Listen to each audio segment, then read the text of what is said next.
Hey guys, welcome. Come to you from Lambert's Bay today, and it's a beautiful day in this most magnificent place. I hope you can appreciate it behind me there. We're talking about the Beatitudes. We're talking about being those who are humble, those who come into the kingdom of God, not proud and arrogant, declaring themselves to be worthy on any basis or in any form of the kingdom of God. They come in poor in spirit. Later on, we read that the poor in spirit are those who hunger and they thirst for righteousness. So many other people are hungering and thirsting for popularity and power and more possessions.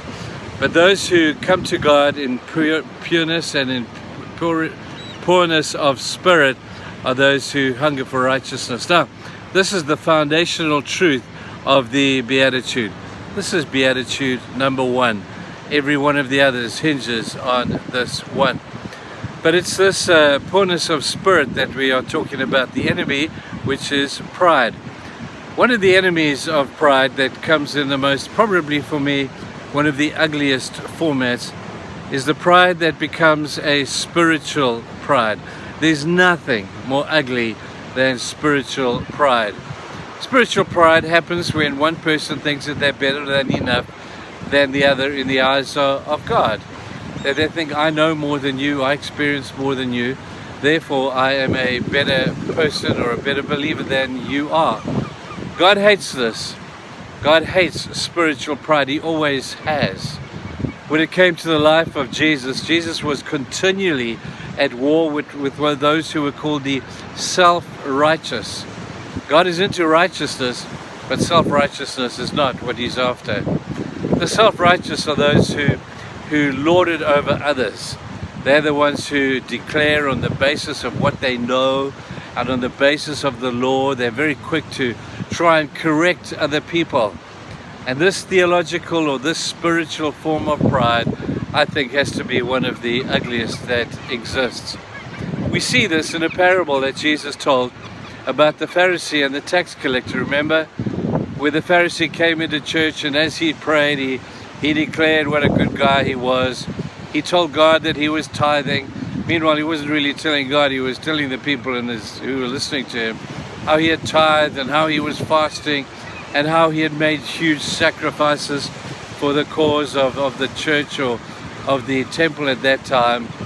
And he compared himself very openly with a tax collector who sat in the corner of the church, and he couldn't even lift his eyes to heaven, this tax collector. And he beat upon his chest and he said, I'm unworthy, Lord, forgive me, have mercy upon my soul. And then Jesus said to the people who were listening, who do you think came out of that service being more justified, the Pharisee or the tax collector? The people knew what he was saying, but Jesus said it anyway. The tax collector, he was the one, because he came in brokenness and humility and had no spiritual pride whatsoever. He was the one who God honored the most. Now have a look at ourselves now, and that's the purpose of this, is to be able to take a personal inventory on our own pride level and say, how proud are we of our spiritual understanding, of our spiritual knowledge? Don't you know I'm a prophet or I'm an apostle, therefore I must be better than you, you're just a pastor. You know, we see these terrible things happening in the church where one person or one group of people think that they might have the monopoly of God's attention. God hates that, people. We're all equal in the eyes of God, whether we're apostle, preacher, teacher, pastor, whatever. We are all equal in the eyes of God. It's only the purpose that changes. And so when we look at our churches today, there's nothing more beautiful than humility being seen in those who serve and those who teach and those who pastor. But for congregations as well, in your own life, the people that you care for, the people in your workplace, people in your family, the moment we start lording it over others, thinking that maybe we might just be in the front of the queue, only to find at the end of the day, we're probably going to be at the back. So let's check it out. Spiritual pride is an ugly thing where we think because we have more knowledge or supposed understanding, we may just think that we're better than somebody else. people, that's not how it is. And I hope we find that to be true. You guys have a fantastic day, and we'll see you tomorrow. Bye-bye.